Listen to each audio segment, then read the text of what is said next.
Hello everyone, and welcome to Renegade Plays Games. And now, let us pray to the dice gods. Our Laglord in Valhalla, Arrogruts be thy name. Thy kingdom come, thy iron will be done, on the tabletop as it is online.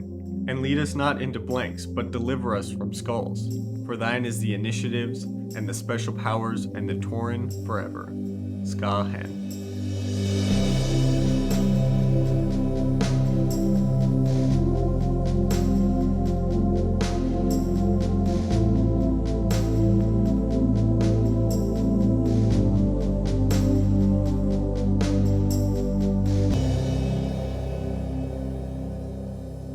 Welcome back to Renegade Plays Games, a very serious gaming channel where we have all natural lighting that's just a little bit too bright. Each player bought 3 pods that were required to be all from the same general, VC inclusive. Now my opponent for this first round was a fairly new player.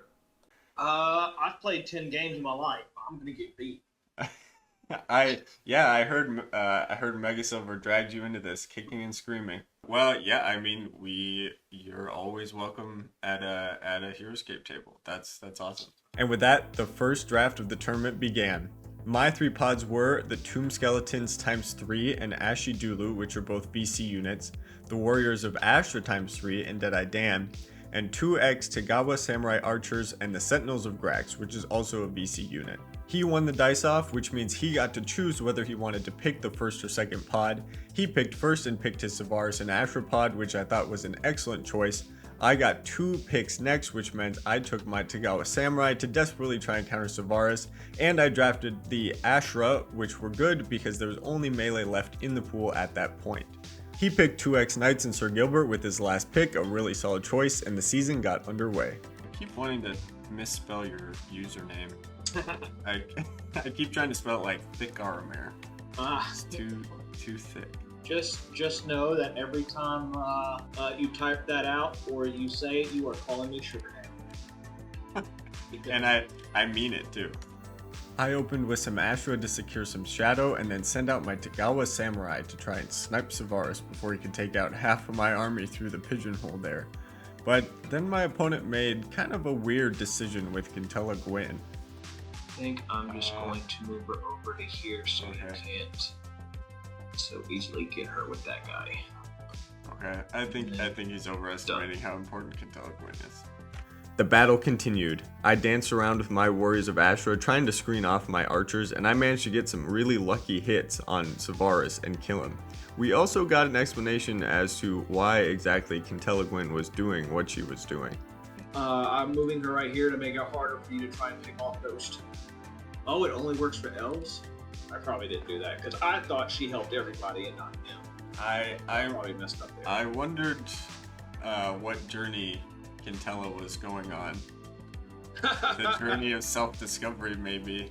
He did manage to salvage the situation by putting Quintella next to his 2 Warriors of Ashra in the middle of the map, and my Warriors of Ashra were blanking at a much more rapid rate than his in this all-melee endgame, which meant it was time to switch to drastic measures. Alright, well, it's Deadeye Dan time, baby. It's Dr. Dan is in the house. He's about to give you your medicine, and if this is a skull, she lives, and if not, she dies. So here we go. Deadeye Dan. Oh! God, Dan, why?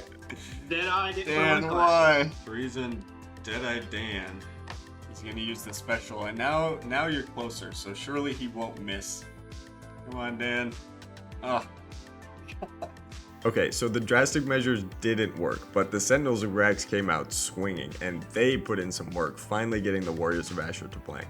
But of course, I couldn't resist one more on good old Dr. Dan. Sugar Danny, T. Karamir, is gonna blast something. No. There it is, Dan, my sugar daddy. He's always coming through for me with skulls. With only 2 of my opponent's Warriors of Ashra left, it was pretty easy cleanup for the Grax, including taking out the rest of Sir Gilbert, who made a very good effort at the end, but a clutch reconstitution roll for the Sentinels of Grax put the game to rest. The next game was an interesting one, and not just because of the unconventional map shape. This game would shape the majority of my games going forward. A common strategy in a pod draft format is to bring pods that are rock, paper, scissors against each other. The most common examples of this are Phantom Knights, which are very good into range, but not into melee, a range unit that is good into melee, and the Warriors of Ashra, which are great into melee, but terrible into range. Whether you think this is a good strategy or not, it's a very popular one, and I even tried something similar. However, my pods were a little more complex, since my Tomb Skeleton pod was quite good into the Ashra, since they can potentially reduce defense, and the Ashidulu can just insta-kill squaddies, no defense roll required. While they're slow, they also get a bonus against range, and my only true range pod only had 2 squads of the Tagawa Samurai Archers. The Sentinels of Grax are a strong endgame unit, but they are melee, which meant Ashra could survive for a long time into them, and they're also a squad unit, which meant Deadeye Dan could reasonably pick them off before they got to him. My opponent won the dice off and drafted Phantom Knights. It makes sense, they're strong, fast, and work well into any range in the pools.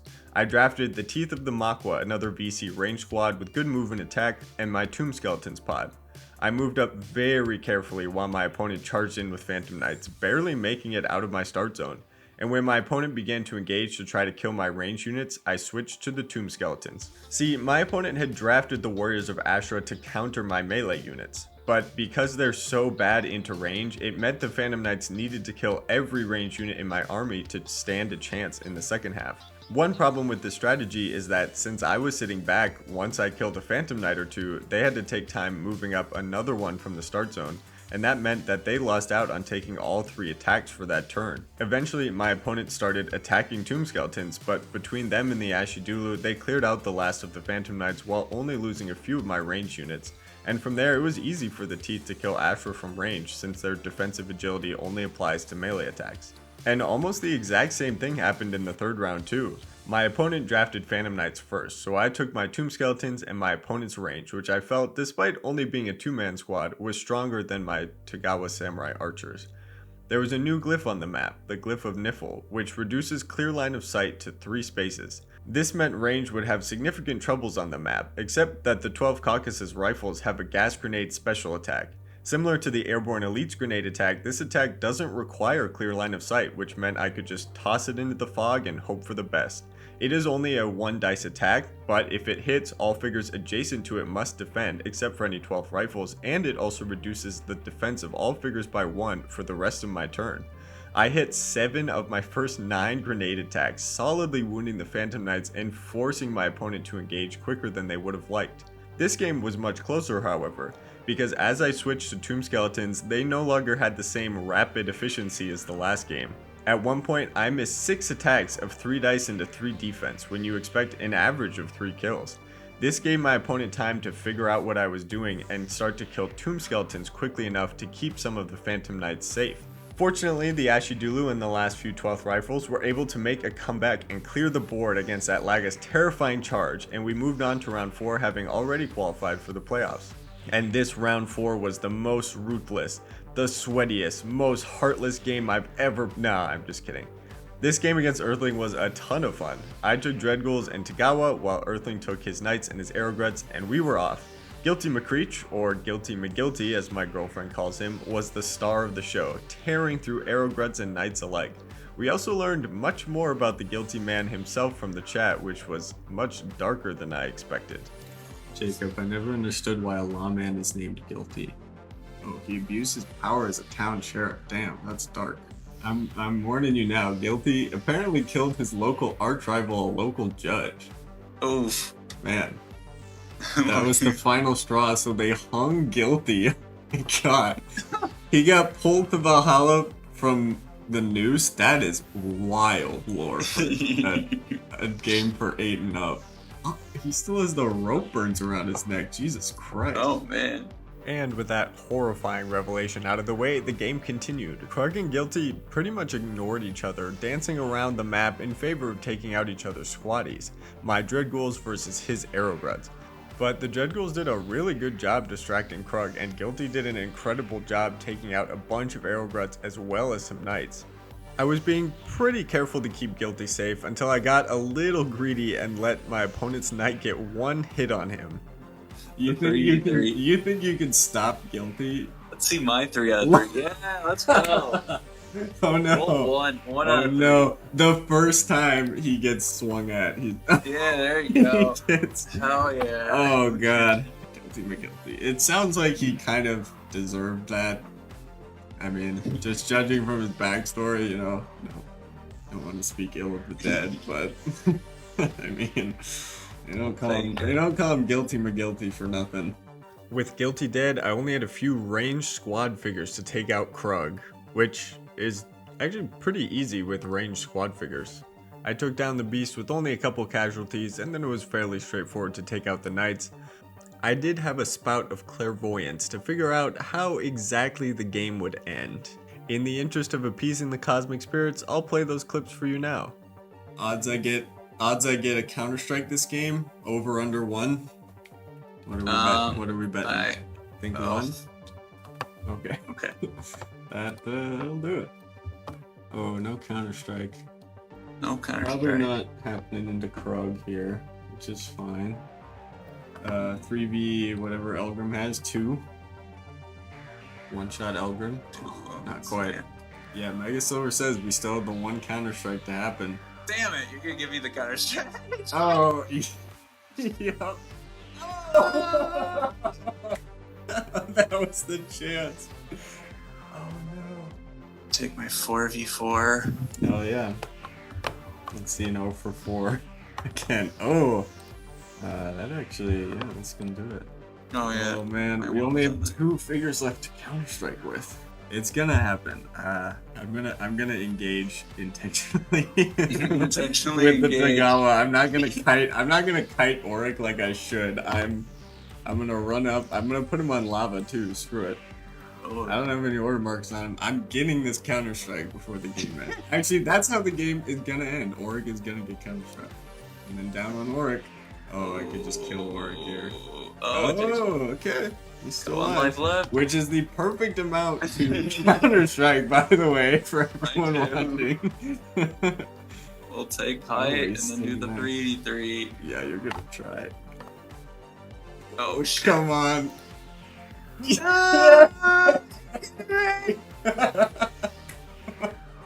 Died a lot. We did it. We did it. Oh my god, that's so funny. Oh man. That's The buzzer beater. Counter-Strike to end the game. I think that just about seals it there. We'll do this 3v. Yeah. Counter-Strike Yeah, is hard. Counter-Strike, come on. Ah, GG. Good game. And with that lovely bit of blade wielding, we moved on to the playoffs. We entered the quarterfinals once again on Bayou Bend with a very similar draft as we've been having in the past. I had a strong ranged unit in the 53rd North Carolina Sharpshooters, plus some filler, my Ashidulu and good old standby Tomb Skeletons, and he had his really strong Knights pod and my questionably strong Astropod with Deadeye Dan. Now I think the majority of the game can be summed up in this sentence. You know, if he wants to get close, he's gonna get shot. Because my range squad had a lot of range, and it took him a long time to get around with the knights. We used the same strategy, where by the time he got to us, he was strung out, and our Tomb Skeletons hit back really hard. There was an uncomfortable moment where Deadeye Dan kind of became a threat. Deadeye Dan outranged my 2-man range squad, and because they were so valuable into the Ashra, I didn't want to sacrifice them. So I had to run up Tomb Skeletons who were struggling to catch up to Dan across the middle of the map because they're so slow. Fortunately, we won a critical initiative to stop the terror of Deadeye Dan and put the game to rest, and we were on to the semifinals. The semifinals was a fascinating game because we'd already played our opponent Swarm. This meant that we both knew exactly how the draft and its outcome had gone for our specific combination of pods, something that rarely happens. This time I won the dice off and took the Phantom Knights with my first pick, mirroring Swarm's draft in our earlier game. Swarm followed with the Caucasus Rifles as I had, but opted for his Ashranet Lagapod instead of my Tomb Skeletons this time. The only range left in the pool was the Tagawa, so I took them in the Sentinels, hoping the Phantom Knights could do enough work to give my Samurai Archers a lead in the endgame. And work they did.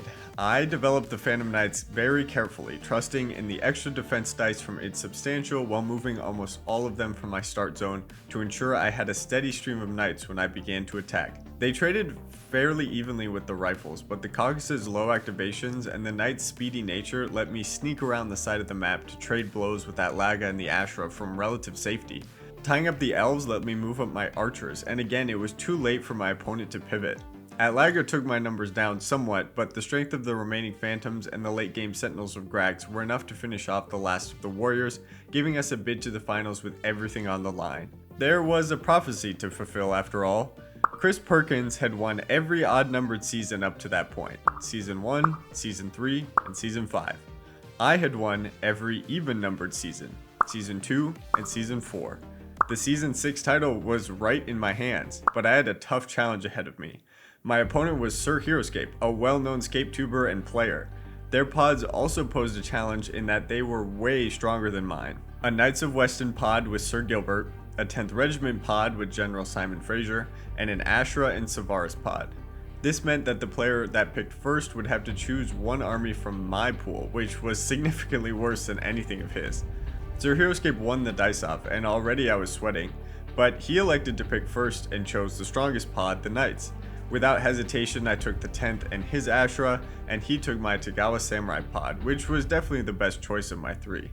Sir Heroescape streamed the game as well, which you can check out on his channel, and he mentioned that he was worried about me taking the double Ashra pods. While having Deadeye Dan in a finals event would have been really funny, I would have drafted identically to him, so we went into the matchup with about as even armies as we could get. The game began, modified heavily by the line of sight reducing glyph on the left side. Sir Heroescape really wanted to control that glyph so my range units would be ineffective. But the tricky thing about that glyph is that it works against your own range units too. I realized that while a Savaris opening by me was a big threat to him if he did not control Niffle, an Ashra opening by me if he did control the glyph was also a big threat. I went all in on Ashra in the first 2 rounds and they did heavy damage to the Knights, only blanking twice. They got the jump on the Knights at the start of the 3rd round too, finishing off all but one and holding tight to Gilbert and a Tagawa Archer. The Samurai pushed, but the Brits had superior activations and firepower and were able to quickly work their way through the Samurai with the help of an initiative boost from General Simon Fraser. All of the pieces in my army worked in harmony to disrupt Sir Heroescape's unit and get him down to just the Sentinels of Grax. And in a rather anticlimactic finish, they died pretty quickly to some musket shots, sealing the game and my 3rd OST season title and fulfilling the prophecy. The dice gods heard my prayers and answered, leading to a long string of luck across all 7 games. They were a lot of fun, and I'm happy to have clinched my 3rd title. We'll see what Season 8 holds. Until then, thank you for watching. If you enjoyed this video and want to see more like it, let me know in a comment or consider subscribing to the channel. And if you feel like the dice gods don't favor you, maybe try praying about it. Or animal sacrifice, that's a safe bet too. Happy scaping!